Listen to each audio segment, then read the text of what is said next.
If the Bengals win, they would be the 3 seed, face the Texans, eliminate the Jets. If the Jets win, the Bengals are the 4 seed. The Jets go to Cincinnati next week. Cincinnati won the toss, elected to defer, and so Shane Graham will kick off for the Bengals. Always a swirling wind. If there's a prevailing wind in this building, it goes from north to south or from left to right as you'll be looking at the game. And we start with the ball already being blown off the tee, and that won't be the last time that happens tonight, Chris. It won't. The kickers were out there going from right to left. They were able to drill some long field goals, but going the other way, they were lucky to get it there from about 45 yards. So Leon Hall now comes in, and he will hold it for Graham.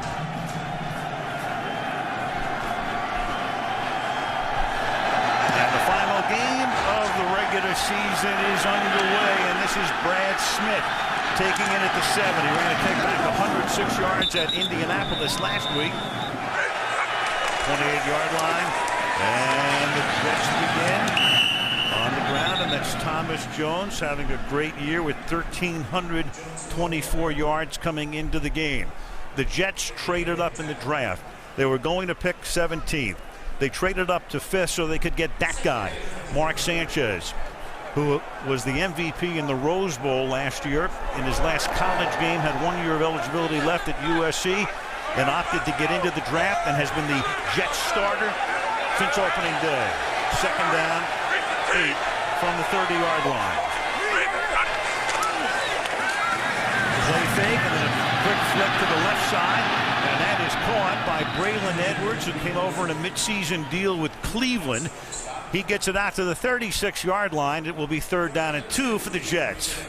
Well, Al, it doesn't take long to figure out exactly what the Bengals are going to do in this one. They're playing man coverage on these outside receivers, 8 guys up, essentially daring the New York Jets to throw the football. 2 great corners for Cincinnati and Jonathan Joseph and Leon Hall, each with 6 interceptions this season. Now Cincinnati goes to its nickel. The Jets with 3 wide on 3rd and 2. And rolling is Sanchez, and the pass is caught, and leaning for a first down is Jericho Cotry. Morgan Trent making the tackle on the play, and he takes it out to the 39-yard line. It's a really good job by Jericho Cotry that time with his motion, essentially stopping, reversing, and then coming back the other way and creating just enough separation against the man coverage of Morgan Trent there to pick up that first down.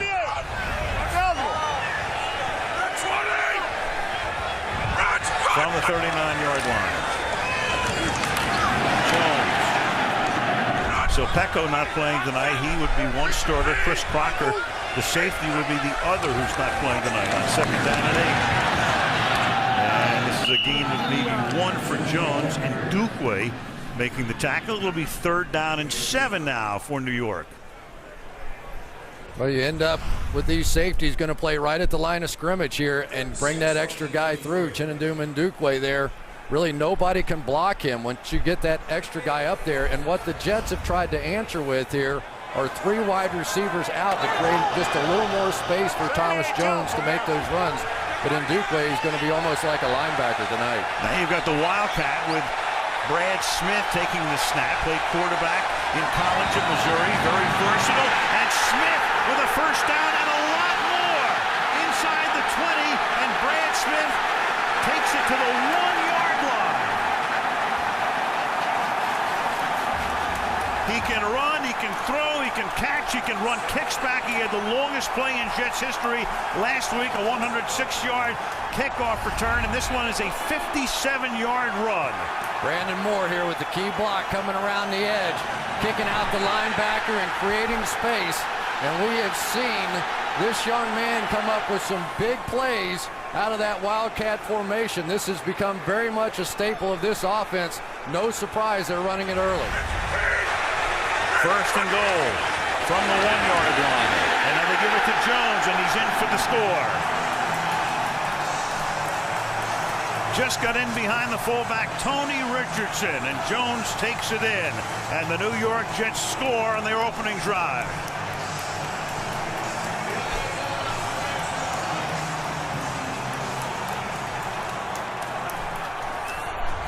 Brandon Moore one more time, but watch Tank Johnson slant down inside and make his job even easier. Ran right out of the hole.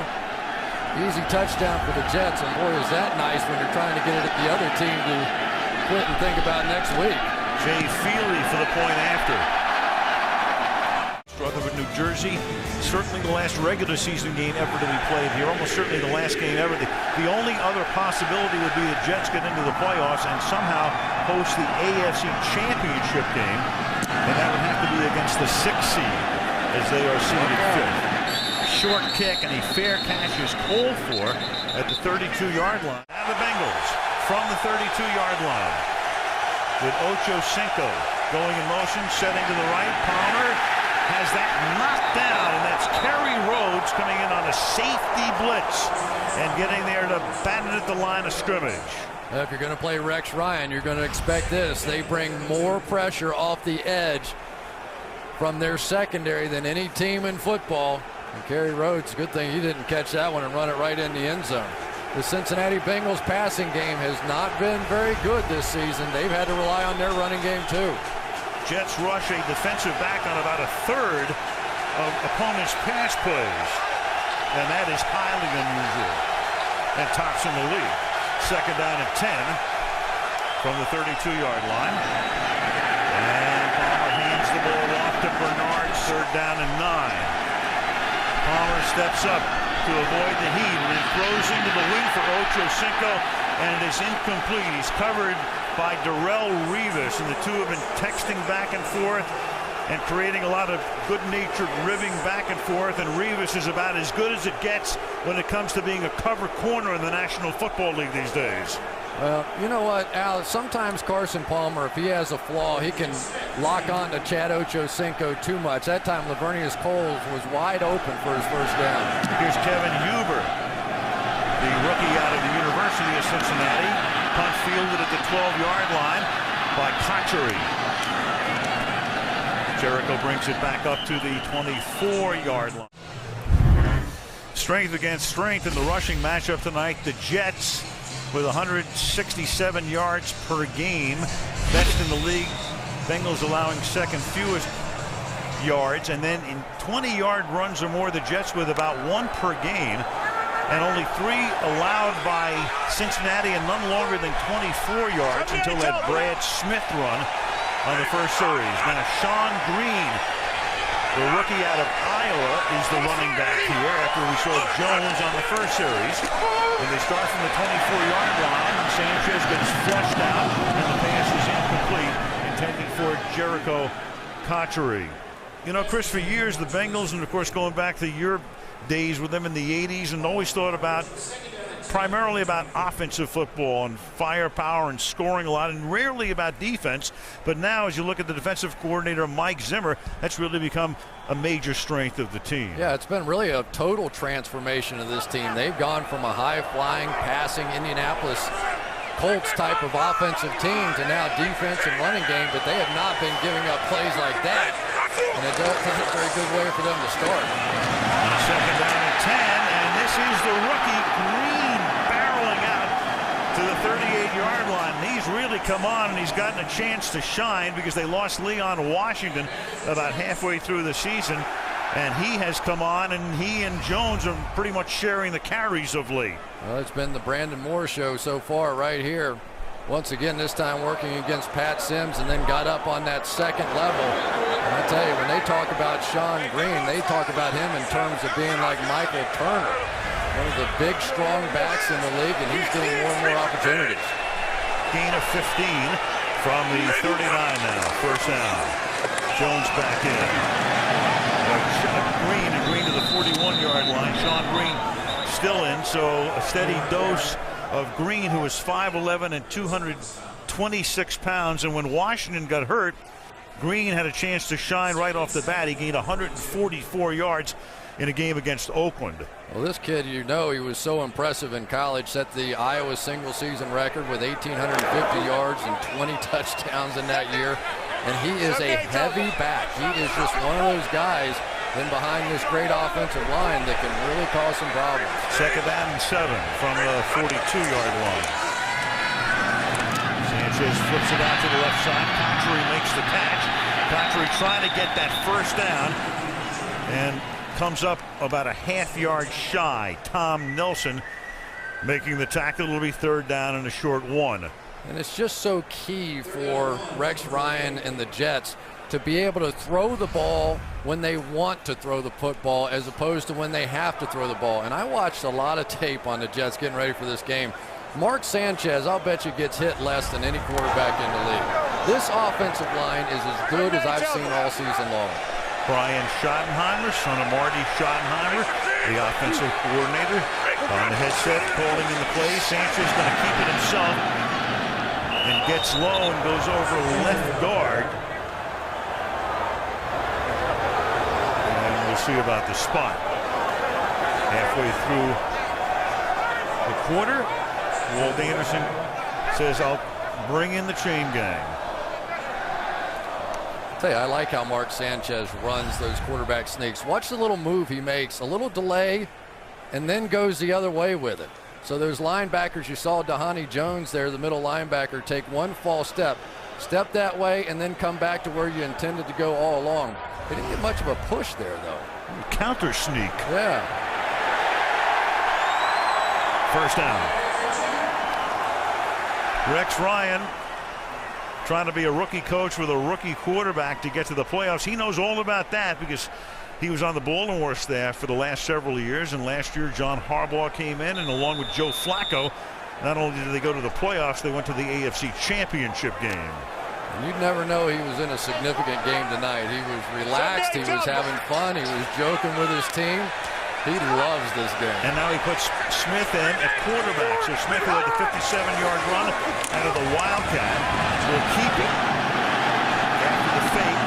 And this time he's out of bounds at the 50-yard line. And Dukwe running him out of bounds at that spot. It's pretty good for a broken play here. I think he was clearly trying to hand that ball off to Sean Green and just finally had to keep it. It's very unusual. We see a lot of this Wildcat stuff around the league, but nobody does it underneath the center. And Brad Smith was a very good quarterback in college. You can see that Sean Green was turning around and going, wait a minute now, do you have it? You're all right? But I think we're going to see quite a bit of Brad Smith tonight. It just makes sense. You don't want to put a lot on Sanchez in this game. Sanchez back in on 2nd and 8. Just across the 50. And this is Contry on the outside, and he stretches forward, leaving the Jets about 2 yards shy of the first down. Hall and Nelson in on the tackle. It'll be third down and 2. Well, one of the ways the Bengals thought they were going to win this game tonight is they thought they matched up very well with their two outstanding cornerbacks, Jonathan Joseph and Leon Hall on the outside. They thought they could play single coverage, add the extra man to help stop the run. That's really been their formula all season long. They run through these two cornerbacks.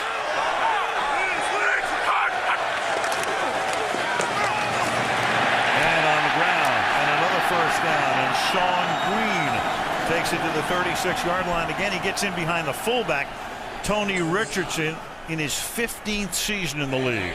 Boy, Tony Richardson, unbelievable at age 38 as a lead blocker. I don't know what you compare that to, but watch him come through here against Keith Rivers and just blow him right out of the hole.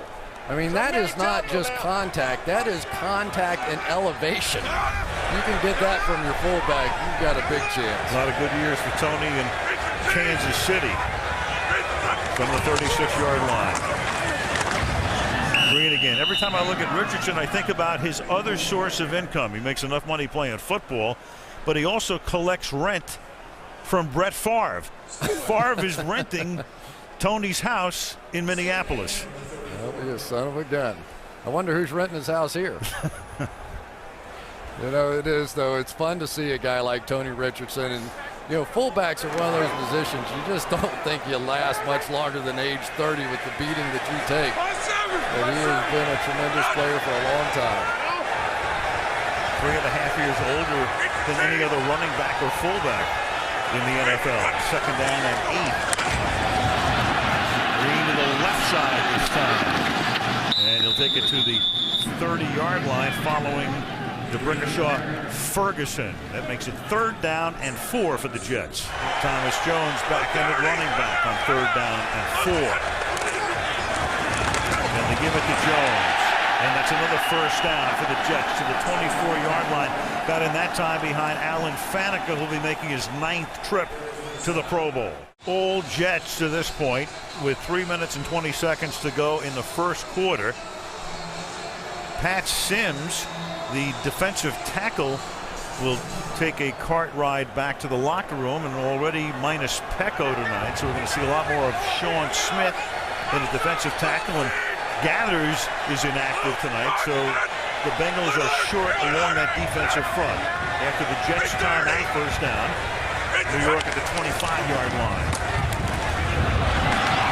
And over the right side for a gain of 4 goes Sean Green. I tell you, the other thing I see showing up here tonight is Ray Malaluga not being in there for the Bengals. He was really the enforcer on this defense. He had a way of, on those isolation plays with the fullback coming through, coming out and just taking out the fullback and allowing other guys to make a tackle. And right now, this defensive line is getting whipped and the linebackers can't get there. And there is Genty, who was a starter, and then he lost his job to the rookie, and now he's back starting again. He's also a maven on special teams. Sanchez buying a ton of time, then throwing for the end zone and throwing that one out of bounds. The receiver was Braylon Edwards. And that will be 3rd down and 5 now. I'll tell you, for Mark Sanchez, though, this was a pretty good throw. Okay, they don't complete the pass, but he only gives his guy, Edwards, a chance to make that catch. Must have been one of those red light plays. You know, they do the color-coded things where green light, go ahead and take some chances. Yellow, be cautious. Red, if you throw an interception, we're going to whip you. And right now, he's going out to play wide out. Now you've got the Wildcat, and look at this formation here, with Brad Smith taking the snap. You've got Mark Sanchez in the game, split to the left. Then you've got an option play here, and you've got Sean Green taking the toss and taking it down to the 13-yard line for a 1st down.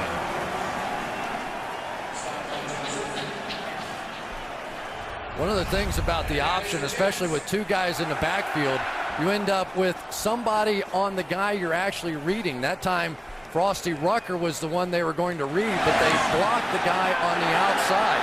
You know, NFL teams don't spend a lot of time covering their assignments on the option, and if you're going to run at the Bengals corners, Jonathan Joseph is the right one to choose. Is there a more appropriately named guy in the game than Frosty Rucker? Flag is thrown, our first one, and that is Sean Green, and he lost the ball. And there's no whistle yet, and now it's a recovery by Cincinnati. So Green burrows into that hole and then loses the football. Offsides, number 95, defense. 5-yard penalty, it's still 1st down. But with Orion Harris offside, it doesn't matter. Free play, as it turns out. Well, right now, the New York Jets have become a 3rd down machine. They have converted every one so far in this game. Let's see. Orion Harris just going to jump. is reporting as eligible. So he comes across the line, then Green loses the ball, and the ruling on the field would have been upheld, not for the penalty. Jones is the running back now, 1st and goal. Thomas takes the ball a yard or 2. Jonathan Fanene making the tackle. You know, a few years back when the New York Jets in the 1st round took Nick Mangold and DeBrickashaw Ferguson, you thought, boy, that's a statement right there. They're gonna really start turning things over in this bad weather and the old Giants teams, and you think of all the power football that's been played in this stadium. And boy, did they hit 2 big-time players in that draft, and then threw Alan Faneca into the mix as well. Misspoke on the 1st and goal. 2nd down and 3. Thomas Jones, the running back, here. 2nd down and 3 from the 7-yard line. And over the right side, Jones takes the ball to the 5-yard line as we tick down to a minute to play in the opening quarter, and it's going to be 3rd down and 2. Well, as long as Brandon Moore continues to move people out the way that he has been so far. The Jets are just going to keep running that way. You've got defensive linemen on roller skates moving back to where it says JETS in the end zone. 17th play of this drive. 17th play of the drive coming up. The Jets are 6 of 6 on third down. They've got Jones and Smith both in the game now. And you've got Smith taking the snap and handing the ball to Jones. And Jones fights his way for a first down. So 7 for 7 on third down are the Jets, and this will be a first and goal. Well, as if the Bengals haven't had enough problems with this offensive line, they add another one right here. Wayne Hunter do the double team and then come up on the second level. And it has just been an overwhelming performance so far by the big guys up front for the Jets. And that will be the end of a first quarter dominated by the Jets, who will start the second quarter with a first and goal at the Cincinnati 1-yard line. Giants Stadium in the Meadowlands, East Rutherford, New Jersey. Al Michaels, Chris Collinsworth, Andrea Kramer wrapping up the regular season. The Jets trying to get into the playoffs. And that would set up a rematch next week at Cincinnati. It's first down and goal from the 1-yard line. And the ball is handed off to Thomas Jones, and there's no signal yet as Jones is stopped shy of the goal line. This drive began back at the Jet 24-yard line. This next play will be the 19th play of the drive. They have had the ball for all but 66 seconds. Watch Frosty Rucker right here go underneath everybody, take out the fullback here, and basically stop the play.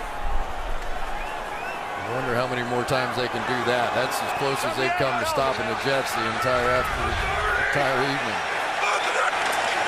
Second and goal. And they'll be stopped here on the left side as Jones will get bunched up at the 2-yard line. So again, the Jets with a third down, third and goal, and they are 7 for 7 on third down against Marvin Lewis's defense. How about that? They do the exact same thing. That time it was Jonathan Fanene just crawling underneath every offensive lineman out there and stopping the play. So the same design works 2 plays in a row. Fanene coming right off of here underneath. Going to take out the pulling guard there. Faneca coming around and stop the play.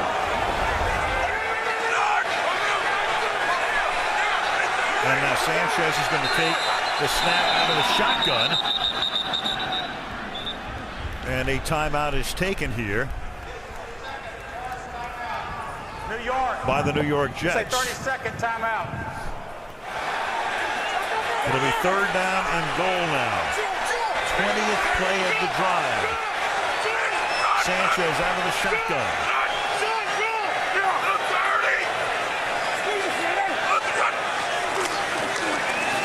And Sanchez to the end zone and behind Braylon Edwards and incomplete. So it'll be fourth down and goal with Leon Hall covering on the play. Wolverine against Wolverine here, and Sanchez just really fired this ball in here. Looked like it's going to be one of those back shoulder kind of throws, but he threw it so hard that Edwards just really didn't have a chance to adjust late to it. If he'd have taken a little bit off of that one, I think Edwards would have had it. Big stand, though, by the Bengals to keep him in the game. Now Jay Feely with a 20-yard field goal attempt. And that is good. Because the Jets would have to lose for the Texans to get in. Taken at the 1-yard line by Bernard Scott. And the electric rookie out of Abilene Christian. From the 30-yard line now on first down. And the handoff goes to Bernard Scott. And he's taken down behind the line of scrimmage by Bart Scott. You know, Chris, you look at this team and you know them as well as anybody. You know, they went 4-11-1 last year with Carson Palmer missing much of the season. Nobody really expected that much from the Bengals, and they, I think, did a lot more than almost anybody anticipated. Yeah, I don't think there's any question, but it's been amazing the transformation to a defensive and a running football team. Carson Palmer in this offense has been booed at every single home game so far this year. People in Cincinnati are used to a high-flying offense, and it's just not their makeup this season. Yeah, people want style points as well as wins. 2nd and 13, and that pass is incomplete, as Leonard and Rhodes came in on a double safety blitz to bust it up. 3rd and 13. Well, I think right now Bengals fans would settle for a first down. This pressure is really starting to get to Carson Palmer. You're going to continue to see this kind of heat even on screen passes until you do something with it, and right now the Bengals offensively have no answer. 3rd and 13. Palmer is 0 for 3. Jets have outgained the Bengals 141 yards to -2. Darrelle Revis one-on-one with Ocho Cinco.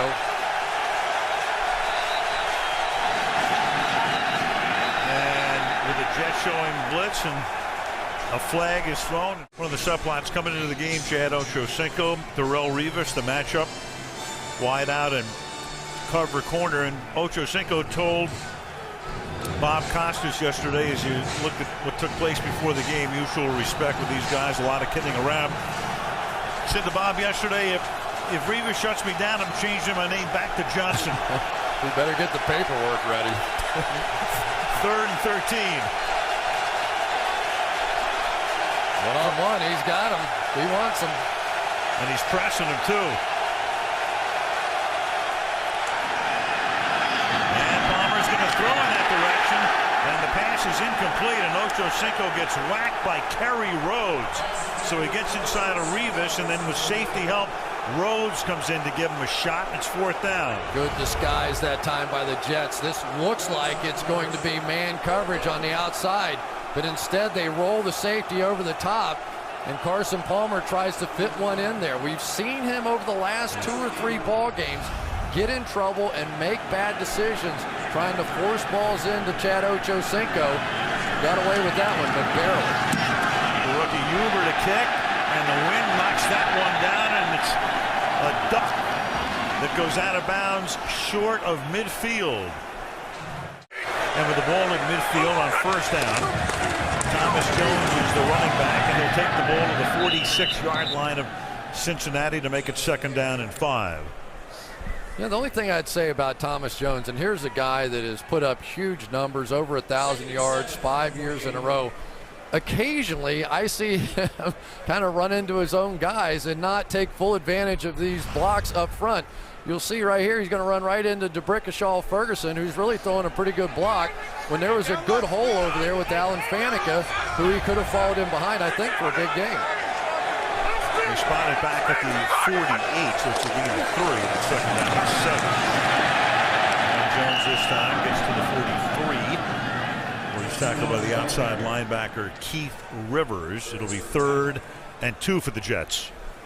When you have a center as powerful as Nick Mangold, you're always going to be able to win the battles. Watch him right up front. This is a guy that physically, he was trying to stretch and run, but he just continues to move people off the ball in a way that you don't see centers around this league, and he can get up on the 2nd level. There are powerful centers and move centers. This guy can do both. 1st round pick back in 06 out of Ohio State is Mangold.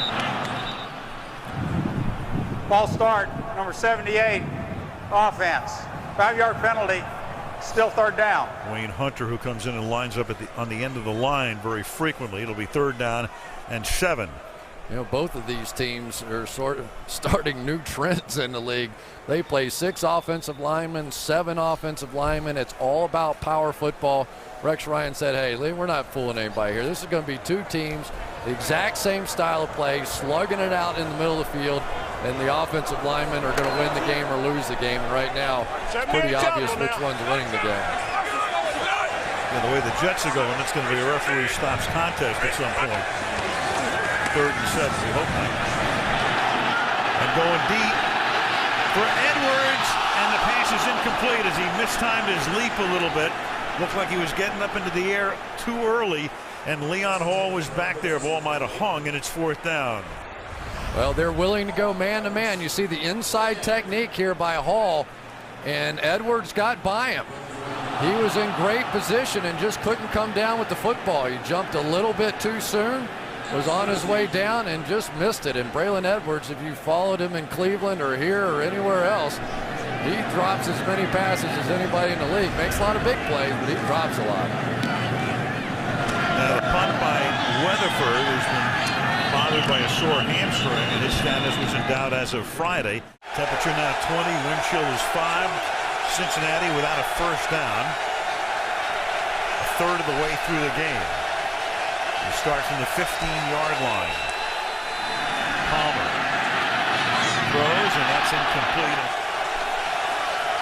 That's going along with their offense. Number 1 rushing the ball. Second down to 10. Wow. And that's dropped at the 20-yard line.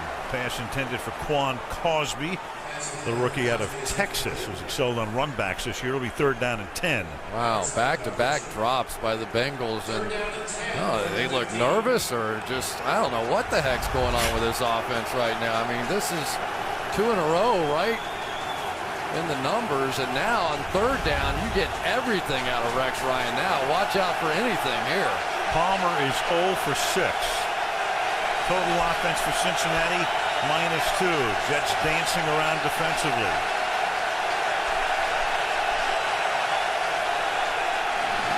Coming again. Palmer stepping up off to his left, pass incomplete. Flag thrown. All the way up at the 27-yard line. Yeah, that was pretty clear. Darrelle Revis with some illegal contact. And that's the way the Bengals will get their first down. Illegal contact, number 24, defense, 5-yard penalty, first down.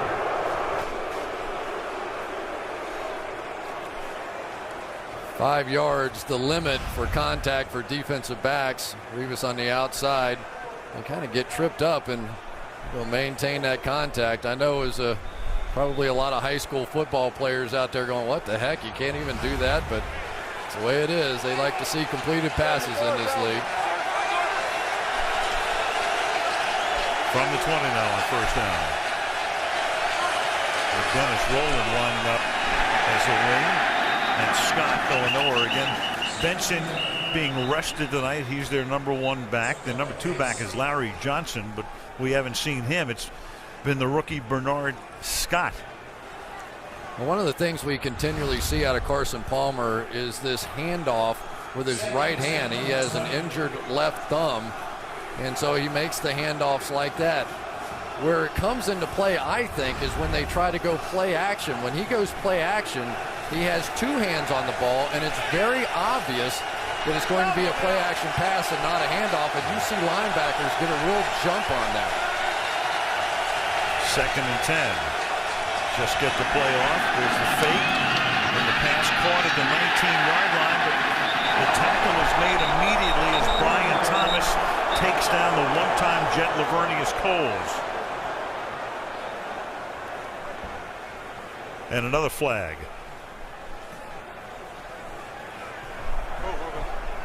Ineligible player downfield, number 71 of the offense. That penalty is declined. It's third down. The rookie first-round draft choice, Andre Smith.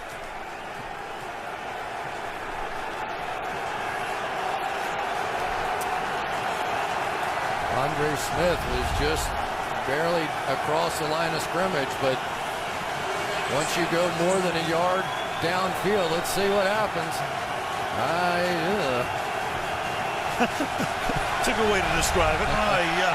Third down and 10, and you have a flag here, and the pass is dropped by Andre Caldwell. There's a flag here, and we need Velcro out there.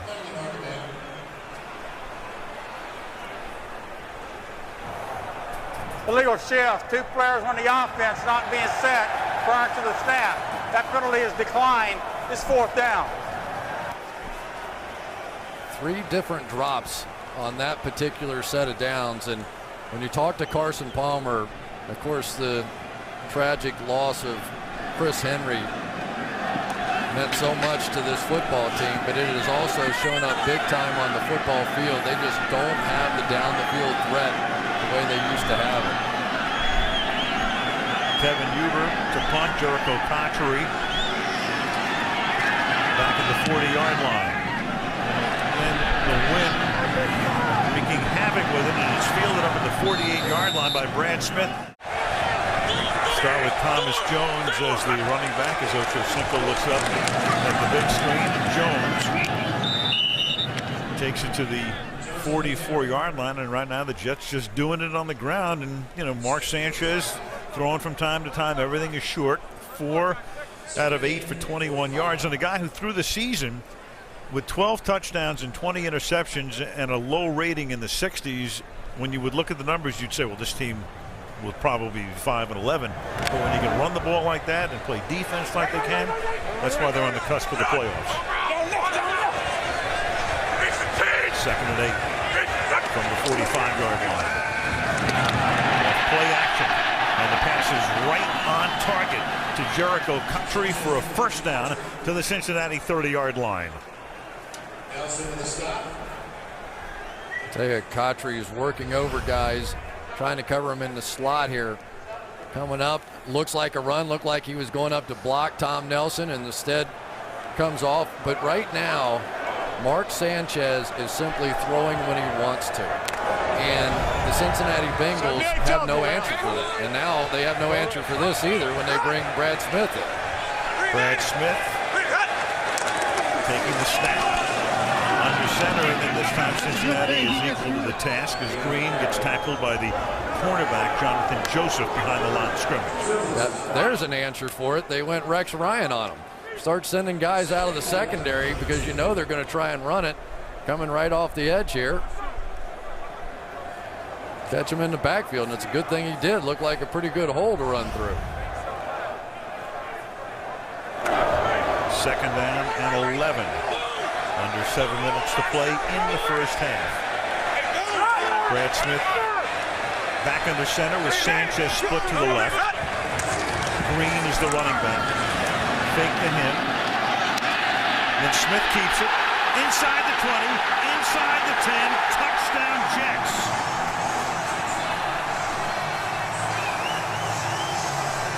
"32 yards." And you saw Ryan and Brian Schottenheimer, and Mr. Brad Smith has been a major story tonight. So is Tony Richardson, the fullback. Watch him right out here. They're going to fake left, come back right, and run an option. Only there's nobody to option because Tony Richardson took out the guy they were supposed to read, and that's a walk-in touchdown. I feel like I'm watching Oklahoma, Nebraska here. That is some nice run. Broke out of the hold of Genty, flagged down after the extra point.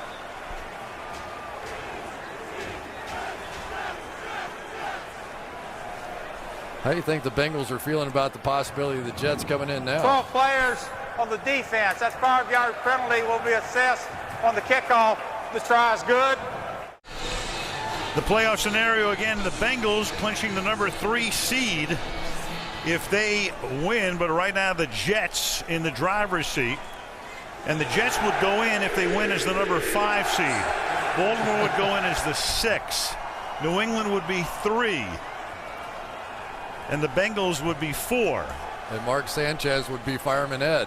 Yes, he would. And Mark Sanchez's dad is a fire captain in Orange County in California, as Bernard Scott downs it in the end zone. Well, you know, when you're a rookie, you got a lot to learn. You know, you got to learn all the plays and signals. And you also have to learn to pay attention to Fireman Ed. There you go. Occasionally you have a hot dog on the sideline. There's Fireman Ed, for years a fixture here, and the JETS. That chant starts about an hour before the game when maybe 20 or 22,000 people are in the stadium. He warms them up at about 6:45. Like Ed McMahon. Larry Johnson is now the back. Give it to the former Kansas City Chief, and he plows his way up to the 29-yard line. A lot of great years in Kansas City and a lot of controversy, and then he tweeted something that he shouldn't have, and that led to his departure from Kansas City, and then Cincinnati picked him up and put him in the lineup behind Cedric Benson. And he's a guy who obviously can be of great benefit to a team. Well, and he was one of the premier players in the league for a long time with Kansas City. Cedric Benson sending this one out. But he was told from the beginning, you are number 3 on this team. And he's had some big days, but he has been number 3. 2nd and 1. And for Ochocinco, and he gets blanketed by Rivas. And you watch Rivas play, and you see that this guy allows almost no separation. Well, and what makes him a defensive MVP candidate in my mind is the fact that he has been doing this all season long. He has taken the premier wide receivers in the NFL and done this to all of them. There has not been a big day against him all season long. They talk about no shutdown corners anymore. There's at least one. He plays in a division where he had to take Terrell Owens out twice. He had to take Randy Moss out twice. 3rd down and 1. And that pass is incomplete, intended for Caldwell, and the coverage that time by Lito Shepherd. Kerry Rhodes charging in on the safety blitz, and it's 4th down. I tell you, the biggest difference in my mind with this New York Jets defense is their ability to play man coverage on the outside, which allows them to pressure the quarterback, to get after the run. And when you compare this defense to the Baltimore Ravens, how are they different? They're different at the cornerback position. They're better. This is Huber's 4th punt.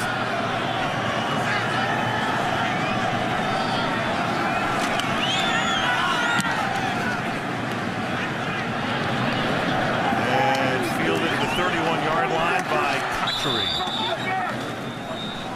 To the 40-yard line with 5.5 to go now in the half. Chris talking about wide receivers shut down by Rivas, and he did it to Andre Johnson, twice to Moss, and twice to Owens, and that's an all-star cast up there of wide receiver names. And one, Mr. Rivas has not allowed any of them to gain more than 35 receiving yards. He's been spectacular, and I tell you, there's some great candidates. Defensive Player of the Year, Charles Woodson, Elvis Dumerville, Dwight Freeney, Darren Sharper, but he would get my vote. From the 41-yard line, 1st down.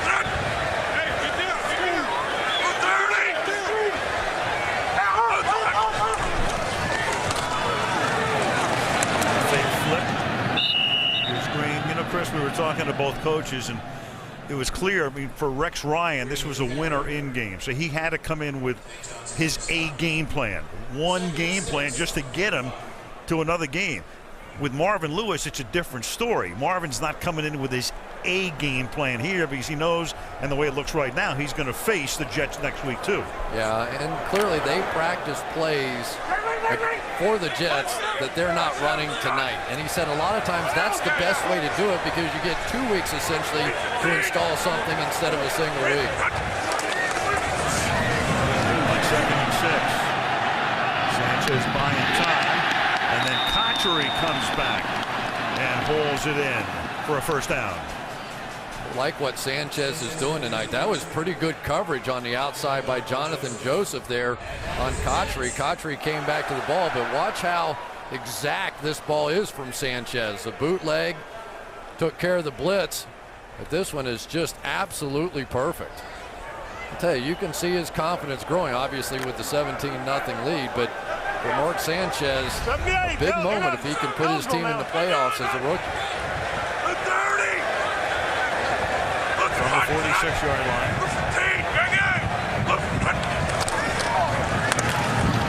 Here's Green. Gain of about 4.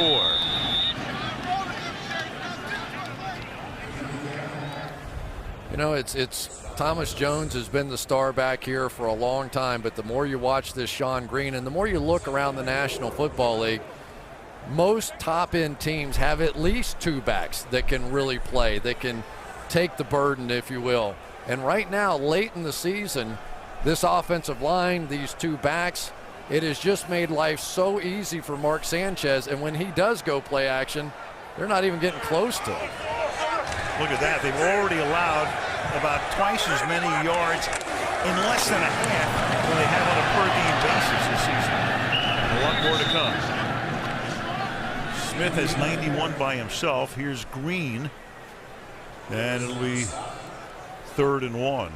And maybe, well, they're going to measure anyway, as Walt Anderson says, let's bring in the sticks. Well, the two guys right over here are working all night long. They just continue to make plays. I got this one, you got that one. Let's drive them back. My guy's not making the play. Tank Johnson had to play tonight. They thought about sitting him out for the Cincinnati Bengals, but because of the injury to Domata Peko, he was unable to go before the game. Johnson had to be out there with a bad foot, and I think it shows a bit.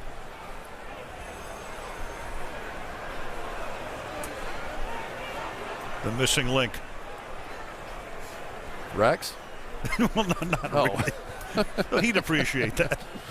That's a fun guy. I'm telling you, you know, the whole Ryan family, anytime you get around them, you're talking football, you're telling stories, and, you know, some coaches, you get in before a game like this and everything on the line, and they can't even think straight because they're so excited, so nervous. But Rex is a lot like his dad, Buddy. He just wanted to go get somebody, watch his guys go hit somebody, and makes it a lot of fun to talk football. And his brother Rob, the defensive coordinator of Cleveland, under Eric Mangini, and at least the Browns this year. Bad year, but they ended it with a strong rush at the end.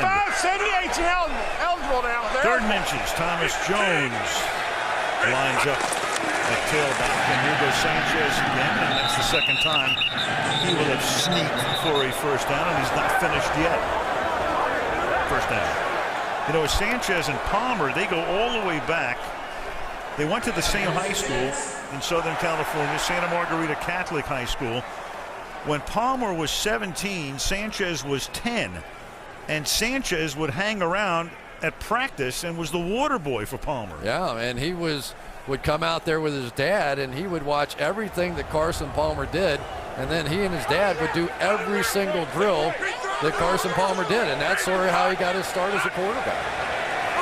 1st and 10 from the 36-yard line. Jones. And he'd be the first in history to throw 20 or more picks and get to postseason play. 2nd and 7, 6 of 10 for 45 yards tonight. Running back is Thomas Jones.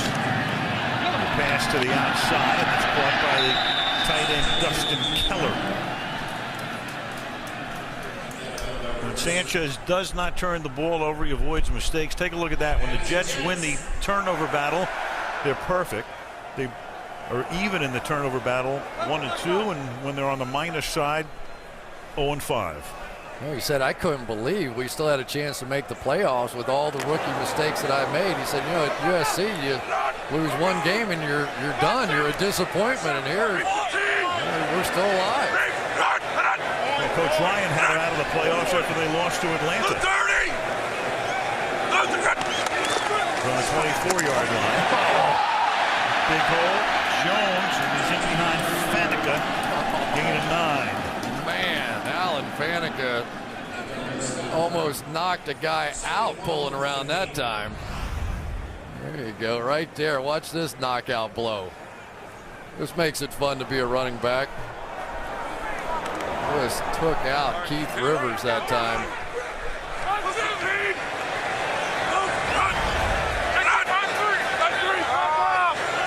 Second and 1.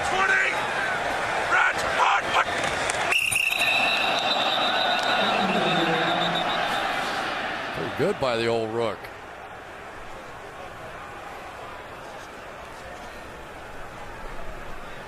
Did he draw his own guy off? Encroachment, number 99, defense, 5-yard penalty. It's a first down. And you can't miss Tank Johnson when he comes barreling across. Nope. Ben Hartsock definitely moved, but it wasn't until Tank Johnson moved first. Came across the line. The Bengals, you think, imperative here they be able to keep the Jets out of the end zone in this situation. So they'll spot the ball right on the 10-yard line. That'll get first down. And they can get a first down without getting a touchdown by inches. Jones to about the 7-yard line. You know, the one thing that you have to like about the New York Jets, yes, they have the rookie quarterback, and you know what goes with that, and you're going to get big mistakes and all those kinds of things. But I really feel like this team is sort of built for the future. You know, they've got so many things in place now with the defense, with the offensive line, with the way they run the ball. They're just waiting on this young man to grow up, and I think he will. I think he's going to be good. And to the outside, Cartery. Touchdown.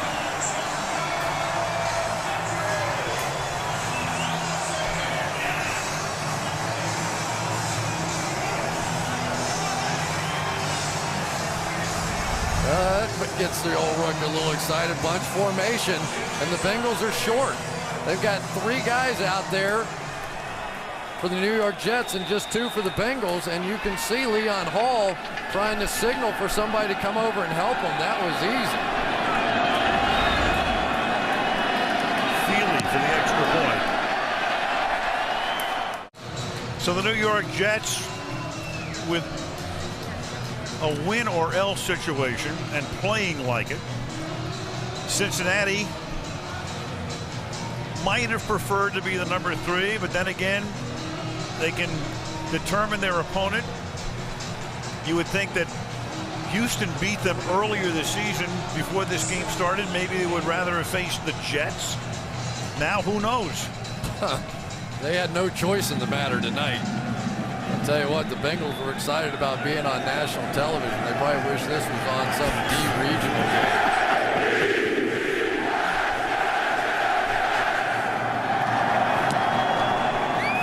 Feely's kick. Bernard Scott. And he'll take it back up to the 40-yard line with 30 seconds. 1 of 10 for no yards. Coles caught the 1 pass for no gain.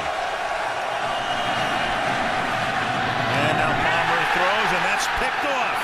Intercepted by Dwight Lowry, and then Palmer is the last guy with a shot at him and knocks him out of bounds. They arrange here. Thomas Jones is the back. Sanchez going for the kill shot here. 2nd and 10.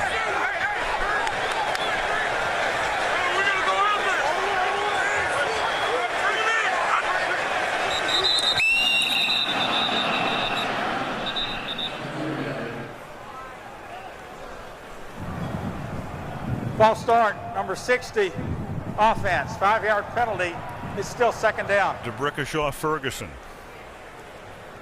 The Bengals were looking like they were bringing everybody in that situation. Brickashaw just flinched.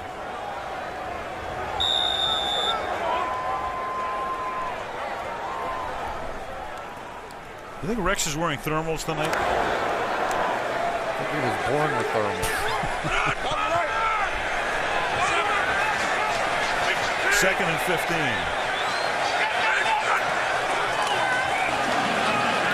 Jones. And they'll be taken out of the 21, and he doesn't get out of bounds. And the Jets do have a timeout left, and Rex takes it right here. Jay Feely will attempt a field goal, and barring a defensive foul, this will be the final play of the half. It'll be a 39-yard attempt. John Clemens will hold it. James Stewart will snap it to try to make it a 27-point halftime lead, and now the Bengals take a timeout. 39-yard attempt by Feely. And that kick is good, and that's a perfect first half for the Jets. And Cincinnati will get the ball as we start the 3rd quarter at the New Jersey Meadowlands, with the kick fielded at the 5-yard line. Bernard Scott wrestled to the turf at the 24-yard line. start with Larry Johnson at running back. And then Palmer starts to trip. Gets the ball to the former Chief to the 26-yard line. First half numbers. Well, we talked about the Bengals holding back some plays. They must have held back some pretty good plays in that first half. 7 yards, 1 first down, 5 minutes time of possession. Wow. And that 1 first down on a penalty. 74 over. Well, they talked a good game last night anyway. Sure did. 2nd and 8 from the 26-yard line. And Johnson gets ripped at the 18-yard line. That's Marcus Douglas.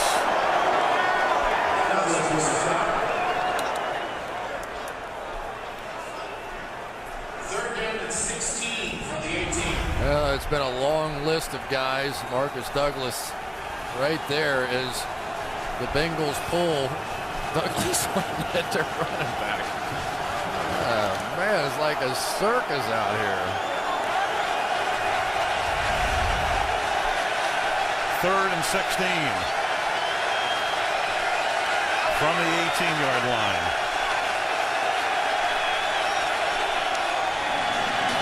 And this time they give the ball to Brian Leonard. 3rd down back. He takes it up to the 26-yard line, so it is another 3 and out for the AFC North champions. I'll tell you, this is a Jets defense that over the last 5 games allowed just 4 touchdowns, and opposing quarterbacks 37 rating and just 204 yards on average, about 60 yards less than any other team in the NFL. Maybe they're just hitting their stride now. Kevin Huber's punt is a line drive. Patry fields at his 28. And straight up the middle he comes. And then Leonard is there to knock him down at the Cincinnati 40-yard line. The New York Jets are all about, in a 50-year history, 1 game 40 seasons ago. Thomas Jones takes the ball to the 36. And there was a certain paranoia coming into this game. I don't know enough about it, I guess, but a lot of the things that were written and said this week and the talk shows and all, like, oh, how the Jets going to blow this? How are they going to let us down? They always get us excited, then they let us down. But you just get the feeling that the formula is in place. There's an identity now for these New York Jets. And to be perfectly honest, it looks a lot like the old Giants teams of the 80s. Panic is pervasive in sports. 2nd down and 6. Sometimes to a higher degree in places, and certainly with Jet fans. And to the 35-yard line, at least tonight, 3rd down and 5. From the 35-yard line as Sanchez throws, and it's caught by Edwards, and that's another Jet first down to the 26-yard line. You know what's really interesting, Al, is that are we going to see Brad Smith start throwing the ball a little bit? You know, so far we've only seen him running the football, but there is a guy that threw for 8,000 yards, ran for 4,000 in college, so he's certainly capable. And if you had to defend that option and him throwing the football just a little bit, well, you've got some really serious issues for the Bengals next week. Well, you know he can throw because of his pedigree, though this year he only threw 1 pass, and that was off a fake punt. 1st and 10, the ball is at the 26-yard line. And then Edwards wasn't looking for it. The quick drop and the quick throw by Sanchez, and incomplete. No harm done. It's not as a receiver getting hit in the hip doesn't happen to you a whole lot. Comes out, I'm going to get up. Well, what the heck. Mark Sanchez has done everything right tonight. It almost stuck in his shoulder pads. I'm surprised he didn't complete that one. You know, we say throw it between the numbers, and they did. 2nd down and 10 from the 26-yard line.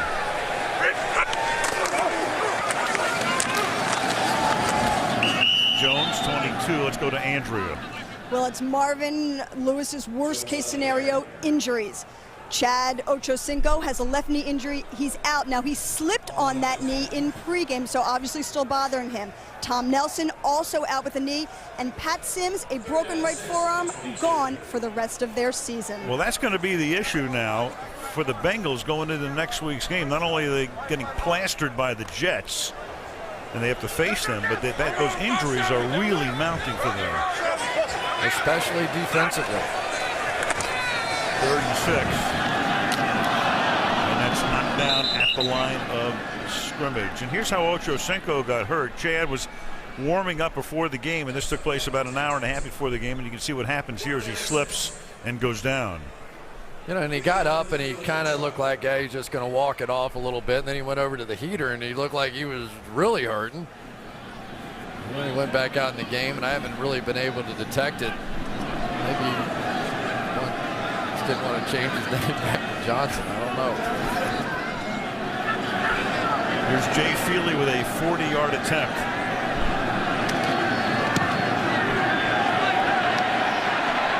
And that is right down Broadway. With 9:47 to go in the 3rd period. 30-0. Jets.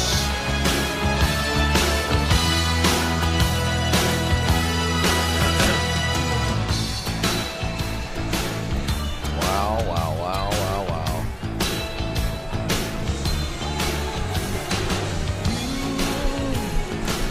Let's start.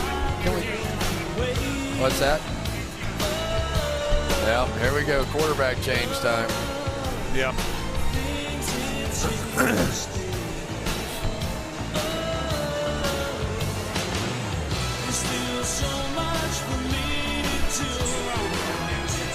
Do what?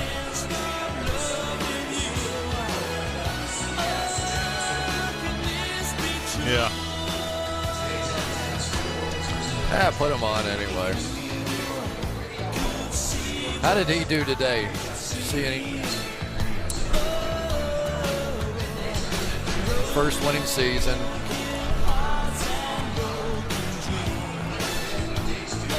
He was 24-39 for 303.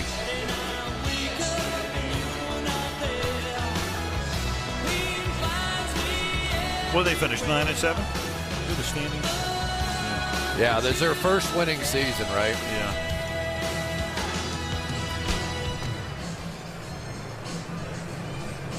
Right.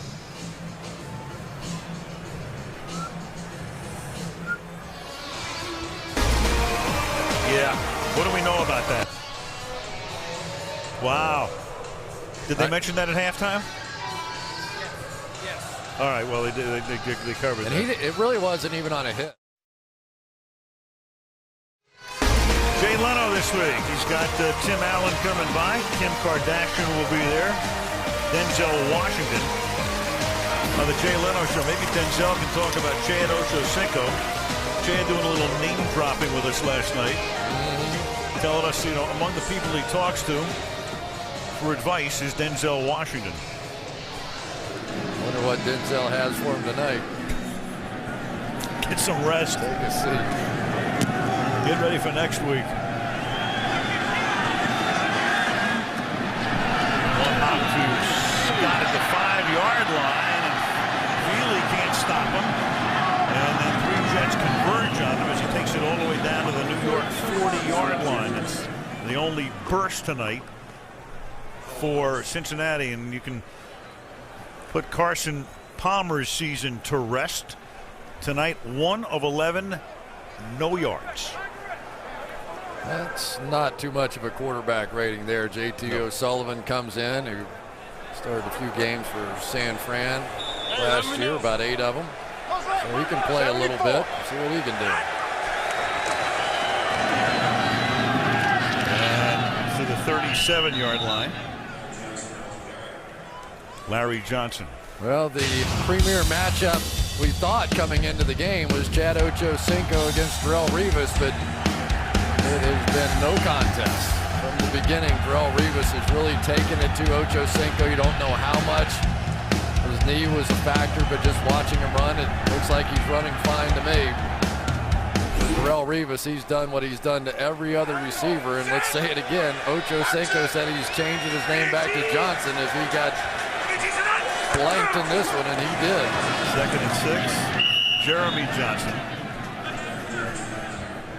We asked Chad last night, how hard is it to change your name, as Revis has had a perfect defensive night in regard to being thrown at and allowing any completions. He said it took me about 15 minutes. Yeah. I said, wait a minute now. So is your name really, does the credit card bill come as Ocho Cinco? No, it comes as Johnson. And about 10 of that was because the clerk was going, really? Yeah. Really? 3rd and 3 from the 35-yard line. Yeah. Only Jimmy Hoffa has a worse record in this joint. I'll tell you, though, the Jets look energized, don't they, defensively? They've been so dominant in this one. They have a lot of players that fit this system rather nicely. We talked about the cornerbacks earlier, but I think if you had to pick somebody other than Darrelle Revis on this defense that probably should have made the Pro Bowl, it's David Harris, their linebacker. He has been so consistent getting pressure, getting interceptions, leading the team in tackles. He has been their star. And you don't hear much about him. 4th and a short 2 from the 34-yard line. And here's Larry Johnson, and Johnson will get it, turn the corner, stay in bounds, and take it all the way to the 12-yard line before he's forced out by Kerry Rhodes. Well, that was some move in the hole that time by Larry Johnson. This is the old Larry Johnson that we used to see following Jeremy Johnson here. But watch him, it looks like he's sort of dead to rights. Ryan Fowler has him, and Ryan Fowler just got air. Larry Johnson had some good days. Cedric Benson missed a few games earlier this year, and Larry Johnson had big games, and I'm sure he's wanting to put on a bit of a show out here tonight to impress some other people. From the 12-yard line. That's only the 2nd first down for Cincinnati. 22-yard gain. They had 17 total yards until that play. And now they can't get lined up properly, and they're forced to spend another timeout. They're 2nd on this drive. Sometimes when Delay of game, offense. Play clock expired before the quarterback signaled for timeout. 5-yard penalty, still first down. Well, J.T. O'Sullivan, the clock is right in front of him as you look. There you go. Oh, didn't draw that time.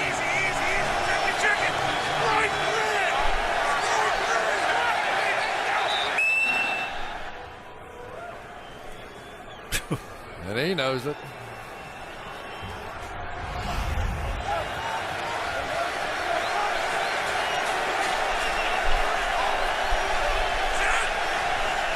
First and 15 now from the 17-yard line.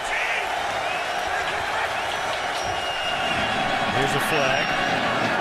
Pass is caught out in the flat. Larry Johnson gets taken down. Walt Anderson, the referee, throwing the flag right after the snap.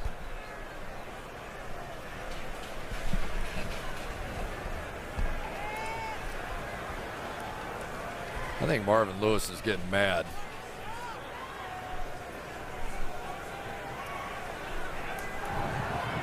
Illegal formation, not enough players on the line of scrimmage on the offense. It's a 5-yard penalty, still first down. 6.5 remaining now in the third quarter. The Bengals starting to try and work some people in here to at least give them a look. Andre Smith, their #1 draft pick, now in the game. And just got taken out. So it's 1st and 20. Oh, boy. Man, it's one thing to take a whipping. It's another thing to False embarrass start, yourself. number 62, offense. 5-yard penalty, it's still first down. You can't take everybody out of the game. Everybody says, okay, well, you took Carson Palmer out, and what does that mean? And here we go. But right now, this football team can't even get lined up. How'd you like to be going into the playoffs after this kind of performance. This is as bad as they've been all season, obviously. Oh yeah, I mean they've only been blown out of one game, and that was at Minnesota earlier this month. Houston gave them a pretty rough go at home too, but nothing like this. 11-point game, and they barely get this playoff. And that's your wild card lineup next week on the 3 network carriers, as the pass this time is caught at the 25-yard line by Cole. 3rd down and 22, and O'Sullivan going all the way back to Teterboro throws that one away. He was within the tackle box, so you could probably throw a flag if you wanted to, but maybe they won't for mercy purposes. But there is Rex Ryan, and you would never know it's 30-0 because here comes the flag. Intentional grounding, number 4. We lost the down. 4th down. And if I remember correctly, this rule, once you go outside the tackle box, even if you come back inside it, it doesn't matter, that it's still intentional grounding. So despite the fact that he ended up in it, once he left, then all bets were off at that point. Sounds like a fishing trip. So the game's a fishing trip.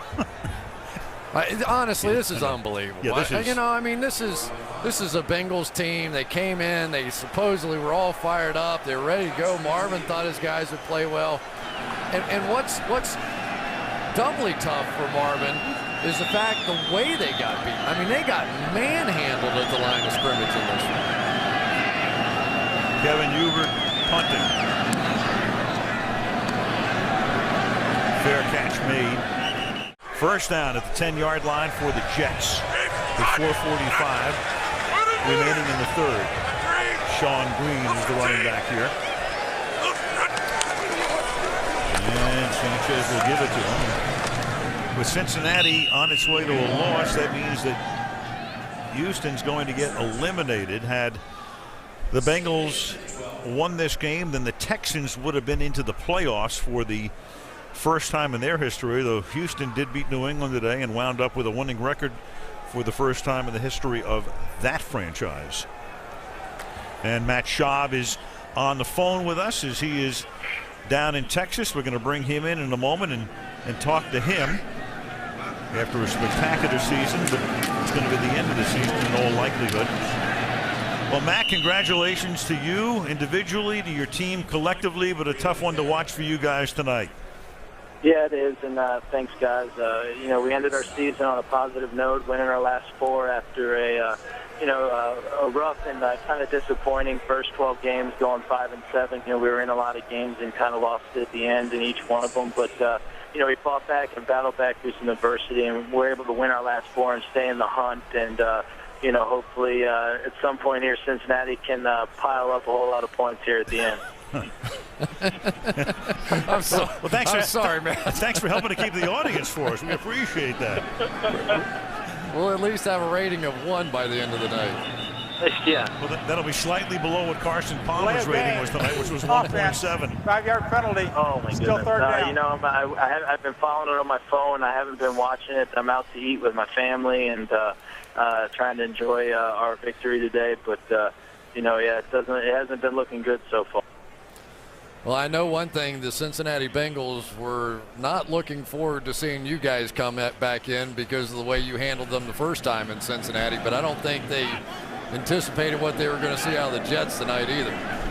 Yeah, I don't think they did, and you know, we were excited for an opportunity to go back up there and you know, get a playoff berth and go back up there and play those guys. You know, we matched up well with them, and we did some good things, both offensively and defensively, and liked our chances to, you know, advance further. Well, you had a big day against them, obviously, with 392 yards when you guys beat them 28-17 on the 18th of October. There's a lot of talk around your town, of course, is what's going to happen with Gary Kubiak and all of that. I mean, what light can you shine upon us as to what's going to happen with your team next season? Well, I'll tell you what, every single player in our locker room has his back. He's had our back from day one, and you know, we went out to fight for him every single day, and you know, he's the players' coach, and he's the guy that brought us all together.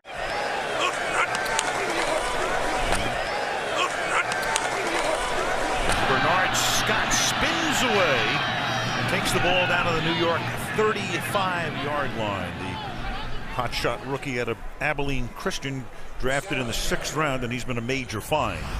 Yeah, he really has. And Chris Johnson, the great back from Tennessee, is who Marvin Lewis compares this young man to. He said he doesn't have quite the speed, obviously, but he has really been the big play guy for the Bengals. He had maybe the biggest play of the year so far for them with a kickoff return against the Steelers there that helped win that game. Final 2 minutes of the period. Bernard Scott. So Mr. Rex Ryan, the rookie head coach with a rookie quarterback, heading to postseason play. And for Rex, his father, Buddy, was the Jets defensive line coach, and he was there for Super Bowl III. Rex was a kid in the stands, and he was the Jets linebacker coach, and Buddy would go on, of course, to be the defensive coordinator of that great Bears team, the 85 Bears, and then eventually to become the head coach at Philadelphia and Arizona. Sullivan. And that is caught by Coles. It's quite a catch at the 18-yard line. Lavernius has had a great career. I mean, 10 years in the league, most of those with the Jets. And he made his first ever touchdown catch the night that the Jets effected that incredible comeback against the Miami Dolphins on a Monday night in 2000. Oh. Look at that catch. Looked like Jumbo Elliott or something there. I don't forget all that stuff. I think we've got some highlights of that coming up a little bit. And O'Sullivan is going to go down at the 25-yard line in the arms of Calvin Pace. You know, that's one of the things about this Jets team is they really don't have, you wouldn't call a premier pass rusher in the league, but they play the run so well. And now recently, Calvin Pace has been looking like a guy that could be one of those pressure guys on the outside. Brian Thomas, a big, stout guy on the other side, has been so good. I guess the only major disappointment for the Jets defensively this year is that Vernon Golston never turned into the guy that they hoped he would, and I think that Rex Ryan thought he could make it. Golston was their #1 choice last year out of Ohio State. This will be the final play of the quarter, and it's a pass that was caught by Daniel Coates. 3rd down and 6.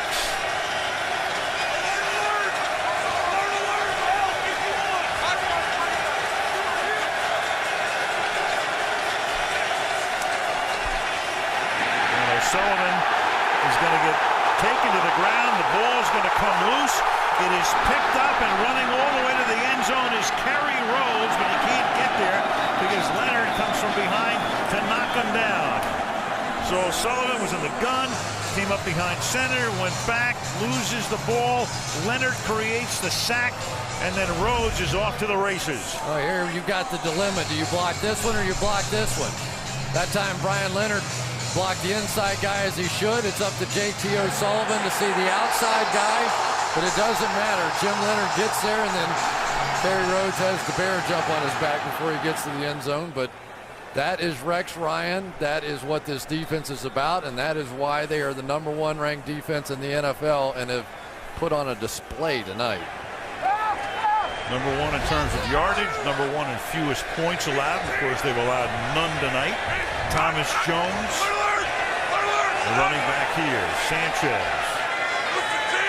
8 of 15 for 63 yards. And the Jets doing it mainly on the ground, and now Sanchez is going to air this one out, and that's incomplete, intended for Edwards, and we're going to check in again with Andrea. Well, Al, Bengals trainer Paul Sparling just told me that Chad Ochocinco has no structural damage in his left knee. He's in the locker room getting it iced down. He said if he's smart, he won't be back out here. I asked him, will he be available next week? The trainer said, absolutely. And there he was before the game, and we showed you that before. And tonight, without a catch, it's going to end his streak of 120 games with a catch. I thought you were going to say his streak is Ocho Cinco. That could end as well. See if he lives up to it. 2nd and 10. Well, he gave himself some wiggle room as Jones could taken down. Because he did tell Bob that, you know, it's a matter of interpretation as to whether you get shut down. Because he said if they don't throw to me, you can't say I got shut down. But they did throw to him a couple of times, and he couldn't come up with the ball. But maybe the injury will mitigate the name change. Yes, indeed. You know, it's been fun for me to watch Mark Sanchez in this pressure game deliver. You know, I mean, certainly the offensive line, the running game took all the pressure off. He got to throw it when he wanted to throw it. But he's a rookie, and this was a huge game, and he's going to be remembered his rookie year taking his team to the playoffs. 3rd and 8. Inside draw. Jones is going to be stopped just short of the first down. And it's interesting, Al, in talking to him, he was talking about the one thing the coaches had to change with him was the body language situation, that he sometimes when he was having big plays, he would go over to the bench and hang his head, and the coaches ended up sort of getting on him, taking pictures of him and saying, you can't do this. You're the leader of this football team. You have to always maintain a positive attitude out here, as the Jets now go for it on 4th and 1. And he said I had to work on the body language, and he said I had to learn to be stoic out there. And this is Jones, and with that second bounce appears to have picked up the first down. And there he was before the game coming out.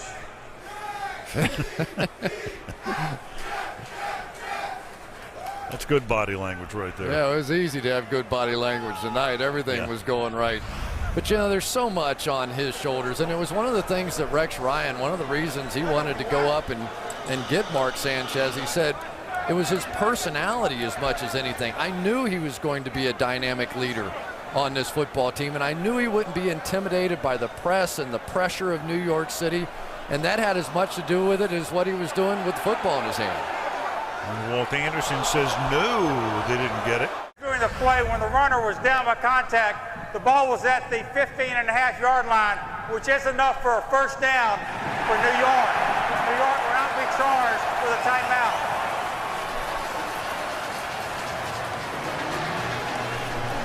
Yeah, one more thing going right for the Jets.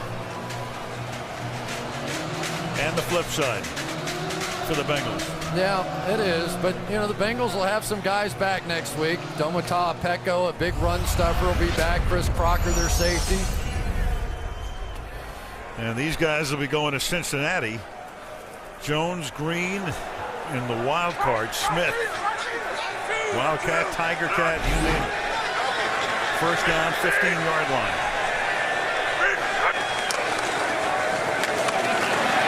Jones. He gets popped by Hebert after a gain of 7. Tyrese Hebert, who you knew had to go to school in Louisiana, and he did. Louisiana Lafayette. Well, Nick Mangold, we've talked about him all night, the center. His ability to reach and to make plays and to come off the ball this time working against Sean Smith. There have just been big holes all night long. The one name I left off for the Bengals that should be playing next week as well is Robert Gathers. So, at least from the Bengals standpoint, hopefully it'll be a little better than this. 2nd and 3. Jones to the 3-yard line. There's not a lot you can do, though, when you turn around in the NFL and hand it off and you get this kind of movement from the guys up front. And I told you going into this game, Al, I think this is the best offensive line I've seen all season long. You just don't see in this league guys going backwards the way the Bengals have been going backwards in this one. And if they can't correct that for next week, it doesn't matter if they play here, if they play the new Meadowlands Stadium or in Cincinnati. They're not going to be able to stop this team. Well, the voters heard the man go emphatic to the Pro Bowl, and nobody would have argued that Ferguson been selected as well. Here's Richardson. It's only to the 2-yard line. Well, you know things are going your way when you even got to hand Tony Richardson the ball every once in a while. The 3-time Pro Bowler. Here's a guy, he is strictly the battering ram up front, but He's even going to get one. Tony Richardson, very classy guy. Dresses like, who said he dresses like a CEO? Was it Braylon Edwards? I can't remember, but he said. Thomas Jones said it. That's who said it. Yeah. Yeah, he said he looks like so sophisticated until he gets out there. To the 1 yard line goes Thomas Jones. And then he starts knocking people out and talking trash and all the things that fullbacks do, and then he puts the suit back on and goes back over to Wall Street and looks the part again.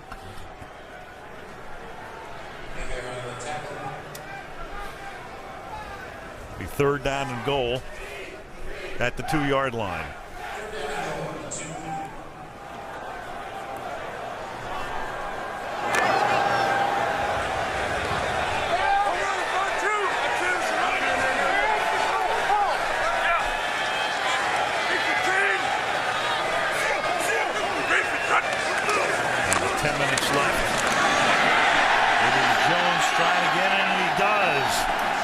Touchdown.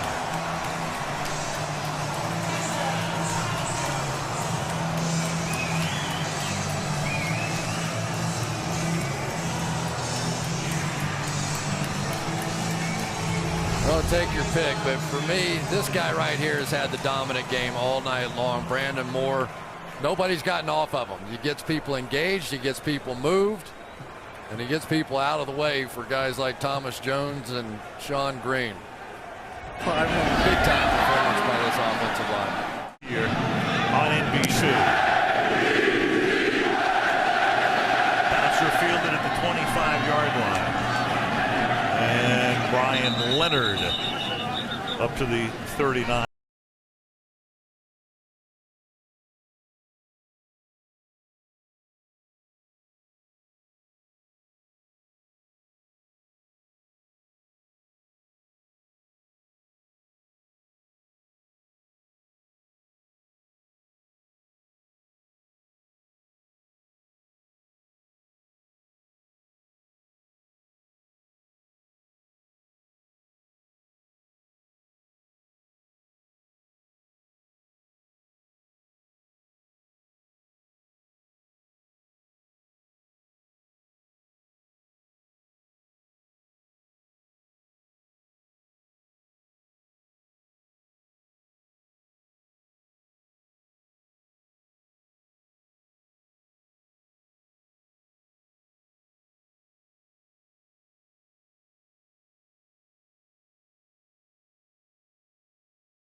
So the Jets wrapping up their stint at Giant Stadium, and they'll wind up a little under 500, though in postseason they won 3 of the 4 games here. Old stadium on the left, and you saw the new stadium ready for occupancy in the 2010 season. So the 39 now, and that'll be Larry Johnson. After the crowd had dwindled to about 20,000, a lot of people came back from the parking lot as Johnson takes it up to the 49-yard line. And Chris, one of the things I remember about that game, that's a Monday night game, we had Arnold Schwarzenegger in the booth. The score is 30-7, and we asked him, well, what do you think? He goes, well, I'm going to tell you, the Jets are going to win the game. Of course, he left after that. You know, this was in his pre-gubernatorial days. Right. And of course, the next day, on headline news, you wake up and it's the lead story. Well, Arnold Schwarzenegger predicted it. It's that kind of insight that led him to politics. Right. But it was Dennis Miller's greatest line. Dennis Miller's doing the games with Fouts and me, with Dan Fouts, and Elliott scores, and I yell out, Jumbo Elliott with the first touchdown of his career. It's the first catch of his career. And Dennis says, well, you couldn't keep him down forever. It was amazing. Dennis out doing a little radio now. I've been on that show a couple of times. Right. Have some fun with him. It was classic. But the miracle at the Meadowlands, it's what it's called, and that was Al Groh's only season as the Jets coach. And Dave Wannstedt was on the other side that night as the head coach for Miami. From the 49-yard line was Sullivan. And it'll be dropped by Brian Leonard.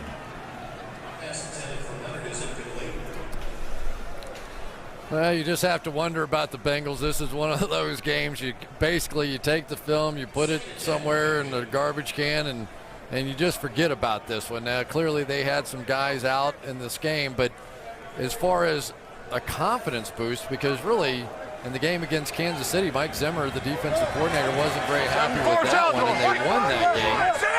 And you have to wonder where he is with this one right now after where they've just been physically manhandled in this. Second down and 10. And that's Bart Scott right there to take care of Larry Johnson. We're talking to Bart Scott a little bit, and of course he came with Rex Ryan from Baltimore to the New York Jets, and we played Cincinnati twice a year forever during that run. And he said, you know what, Chris, we just always thought that in the end we would be tougher than the Bengals, that physically eventually they would succumb to what we would do to them defensively. And I think he's instilled a bit of that spirit here with his Jets mates now. So the Jets, a team with 9 lives. The beneficiary of Indianapolis benching Manning and starters last week. Pass incomplete. And again, meeting a Cincinnati team that had some incentive tonight. But the reality of it is they knew they were playing at home next week, and the Jets knew that if they didn't win the game, they were going home. But for Rex Ryan, this is a huge hurdle. With the Jets fans and some of their history, for Rex and his rookie quarterback to come in their first pressure-packed game and win a game like this, and then get to turn around and play this Cincinnati team again, they have to feel really good about their chances of advancing in the playoffs. A lot better. We have a new record to speak of for the New York Jets. They set a new team rushing record tonight, 240 yards, but that's not the record. 2,739 yards for the season, the best they've ever done, the old record in 1979. And overall tonight, with Kellen Clemens now coming into the game. Smith is their leading ground game over 92 yards, 57 on that burst earlier.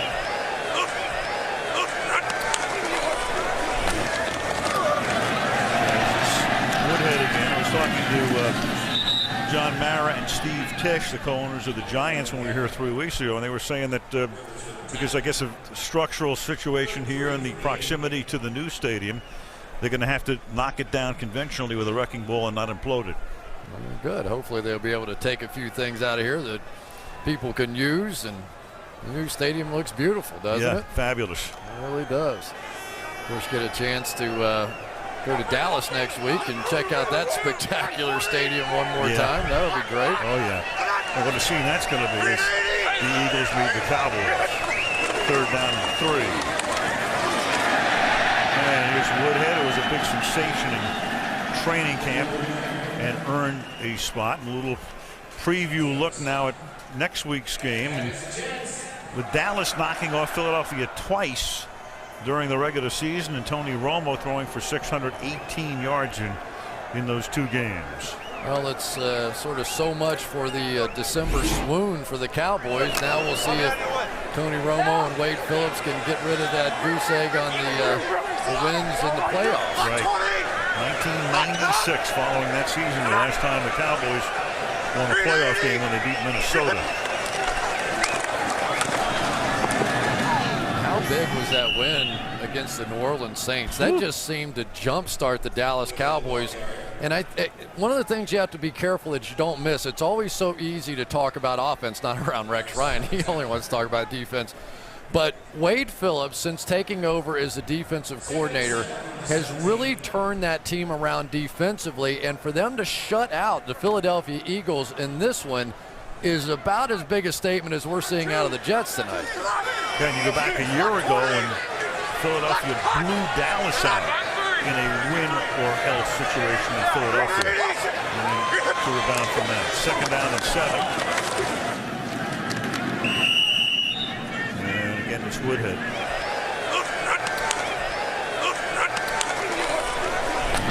Here's Woodhead. And halfway through the decade, it's clearly going to be the Patriots as the team of the decade with those 3 wins. And then if Indianapolis wins, that would give them 2 Super Bowl wins and a lot of success. Yeah, no question. And I thought that maybe that might have been why they, one of the additional factors for going for it as far as an undefeated season and something that the Patriots had not done. But the Colts now all in on trying to win this Super Bowl. Well, we saw Bill Belichick with the most wins. But if Tony Dungy had stuck around for another season, assuming that Tony had won 9 games, which probably would have happened, you think? Some of the greatest games of that decade, boy, between those 2 teams. Yep. Right up to the end of the decade. And this is Quan Cosby. He gets bumped out of bounds. We talked so much about what's going on with this Jets franchise and how far they've come, but you think about it. The end of last season with Brett Favre, and they look like they're for sure going to make the playoffs. Big win over the Patriots, sort of fall apart down the stretch. Is Brett done? Is he too old? All that. He goes off to Minnesota. But what the Jets have done as well. New head coach, Mark Sanchez, Sean Green, trading for Braylon Edwards coming over. I mean, this is a team that was very much in transition as well. So you just wonder if this is just not an indicator of future growth with this team because of how much they've improved here at the end of the season. Right, caught a glimpse of Woody Johnson, who'll watch his team again get to the playoffs.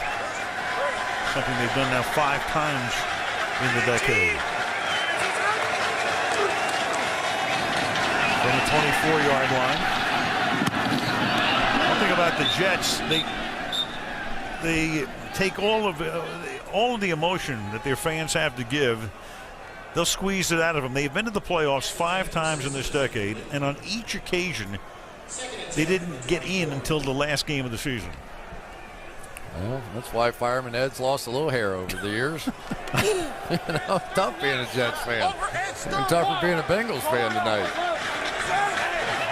Fireman Ed looks like he's lined up with the 3 technique there.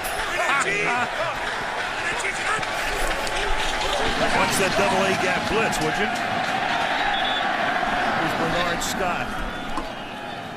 As we get to the 2-minute warning. 3rd and 12 with the ball at the 26-yard line.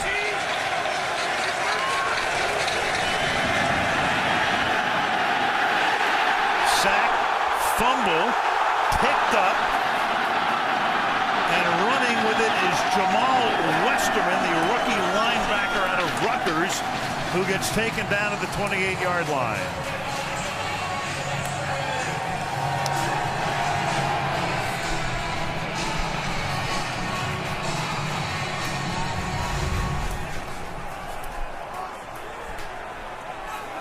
Jamesy Hedibo with the sack, the fumble created, and then the run back there by Westerman. I'll tell you, the one thing that you see out of the New York Jets on a pretty consistent basis, and we've seen it a couple of times tonight, is it's not good enough to get the sack. These guys go for the ball. I mean, you saw Hedibo there. He simply was not interested in taking the quarterback down. He went right after the football. And Rex Ryan and Mark Sanchez, congratulations. This has been something special here tonight. Right. Ben Roethlisberger. Meanwhile, the Jets running the ball this season about 57% of the time. I know we're supposed to get Rex afterwards, but it's got to be pretty cold right now. Oh, yeah. Oh. It was brutal down there, but for The Rex Ryan era and Mark Sanchez era is off to a pretty strong start. It didn't look like they were going to get there a couple of weeks ago, but caught a break from the Colts, took advantage tonight.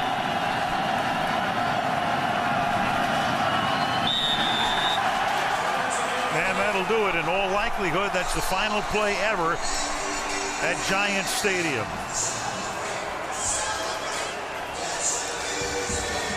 A 37-0 thrashing.